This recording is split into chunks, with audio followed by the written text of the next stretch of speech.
வணக்கம் மக்களே, சற்றுமுன் கிடைத்த தகவல் ஒன்றை பார்க்க போகிறோம். அதிமுக கட்சி பின்னடைவு, திடீரென ஓபிஎஸ்ஸின் பக்கம் திரும்பும் தொண்டர்கள். இந்த ஒரு தகவலை பற்றி தான் நாம் பார்க்க போகிறோம். தகவலை பார்ப்பதற்கு முன்னதாக நீங்கள் நம்மளுடைய சேனலுக்கு புதிய பார்வையாளர்களாக இருந்தீர்கள் என்றால் மறக்காமல் நம்மளுடைய சேனலை சப்ஸ்கிரைப் செய்து வைத்துக் கொள்ளுங்கள் மக்களே. தற்சமயம் வரைக்கும் மிகப்பெரிய அளவில் பார்க்கக்கூடிய ஒரு விஷயமாக என்னவென்றால், தற்பொழுது அதிமுக மிகப்பெரிய அளவில் வெற்றி பெறும் என்று இபிஎஸும் சரி முக்கியமான பார்த்திங்கன்னா புள்ளிகளும் சொல்லியிருந்தார்கள். ஆனால் அதிமுக மிகப்பெரிய அளவில் பார்த்திங்கன்னா முதற்கட்ட வாக்கு பார்த்திங்கன்னா எண்ணிக்கையிலும் சரி, அடுத்தடுத்து நடக்கக்கூடிய வாக்கு எண்ணிக்கையிலும் மிகப்பெரிய அளவில் பார்த்திங்கன்னா இடத்தை பிடிக்கவில்லை அப்படின்றதான் சொல்லப்படுகிறது. அதாவது என்னவென்றால், மக்களவைத் தேர்தலில் பதிவான வாக்குகள் எண்ணப்பட்டு வருகின்றது. இதில் புதுச்சேரி, அதாவது தமிழகம் மற்றும் புதுச்சேரியில் திமுக கூட்டணியில் 38 இடங்களில் முன்னிலை வகித்து வருகிறது. ஆனால் மீதமுள்ள 2 தொகுதிகளில் அதிமுக பாஜக இடையே கடும் போட்டி நிலவி வருகிறது என்றே கூறலாம். அதிலும் தர்மபுரி தொகுதியில் பாஜக கூட்டணி போட்டியிட்ட சௌமியா அன்புமணியும் பார்த்திங்கன்னா, நாமக்கல் தொகுதியில் அதிமுக வேட்பாளர் தமிழ் மண்ணியும் பார்த்திங்கன்னா முன்னிலை வகித்து வருகிறார்கள். இந்த ஒரு சூழலில் இருவருக்கும் போட்டியாக தான் இருக்கிறது தவிர மற்ற இடங்கள்லாம் அதிமுக சொல்லும் அளவிற்கு இல்லை, பின்னடைவை தான் தொடர்ந்து சந்தித்து வருகிறது அப்படின்னு சொல்லப்படுகிறது.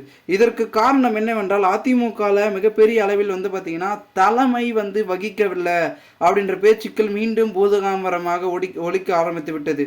அதிலும் குறிப்பாக எடப்பாடி பழனிசாமி அவர்கள் சொல்லும் வகையில் கோவையிலேயாச்சும் மிகப்பெரிய அளவில் வெற்றியை பெறுவோம் அப்படின்ற ஒரு எதிர்பார்ப்பில் இருந்தாங்க. ஆனால் இல்லாமல் தான் போகிவிட்டது. ஓகேங்களா, நாமக்கலை பொறுத்த வரைக்கும் மட்டும்தான் தற்பொழுது முன்னிலை இருக்கிறது அப்படின்னு சொல்லிட்டு இருக்காங்க தவிர மற்ற இடங்களில் பெருசாக அதிமுக எதிர்பார்த்த இடங்கள் வரல.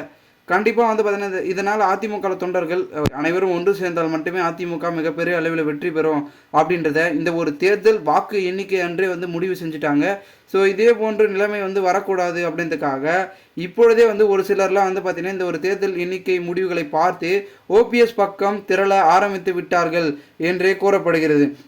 அதாவது குறிப்பாக என்னவென்றால், மிகப்பெரிய அளவில் நம்மளுடைய முக்கிய அங்கமாக இருக்கக்கூடிய அதிமுகவினர்கள் அனைவருமே பார்த்திங்கன்னா ஓபிஎஸ் பக்கம் திரண்டாலாச்சு நம்ம வெற்றியை பெறலாம். ஏன்னா அவர் ராமநாதபுரம் தொகுதியில் முன்னிலையில் போயிட்டுருக்கார். வெற்றியை பெற்றுவார் என்று சொல்லி கொண்டதால் கூட முன்னிலை பெறப்போகிறார். அதனால் கண்டிப்பாக அவருக்கு ஆதரவை தெரிவிக்கலாம் அப்படின்னு பார்த்திங்கன்னா ஒரு சிலர் அவர் பக்கம் திரும்புவதற்கான வாய்ப்பு என்பது அதிகமாக இருக்குது அப்படின்னே சொல்லப்படுகிறது. மேலும் இந்த தேர்தல் முடிந்த பிறகு அதிமுக தலைமையில் மிகப்பெரிய மாற்றம் நடைபெறும் அப்படின்ற பேச்சுக்கள் தொடர்ந்து அரசியல் வட்டாரங்களில் தற்பொழுதே பேசப்பட்டு கொள்வதை நாம் காண்பித்து வருகிறோம். இந்த ஒரு சூழலில் அதிமுகவின் கள நிலவரங்களை பொறுத்து நிர்வாகிகள், தொண்டர்கள் அனைவரும் தற்பொழுது அதிமுகவில் நீக்கப்பட்டவர்களை ஒன்று திரட்டும் முயற்சியில் கண்டிப்பாக களம் இறங்குவார்கள் என்ற பேச்சுக்களும் அதிகமாக அதிமுகவில் ஒலிக்க ஆரம்பித்து விட்டது. இதனால் அதிமுக மீண்டும் மீட்டுருவாக்கம் செய்யப்படும்.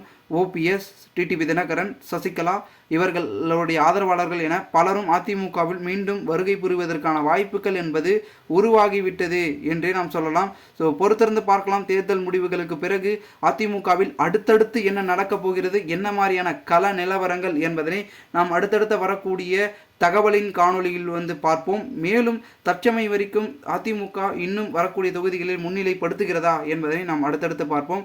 மேலும் இந்த ஒரு தகவலை குறித்த பொதுமக்கள் உங்களுடைய கருத்துக்களை கமெண்ட் மூலமாக நீங்கள் தெரிவிங்கள். இதுபோன்று நீங்கள் அரசியல் சார்ந்த நிகழ்வுகளாம் தினசரி தெரிந்து கொள்ள நம்மளுடைய தமிழகத்தின் அரசியல் சேனலை சப்ஸ்கிரைப் செய்து வைத்துக் கொள்ளுங்கள் மக்களே. நன்றி, வணக்கம்.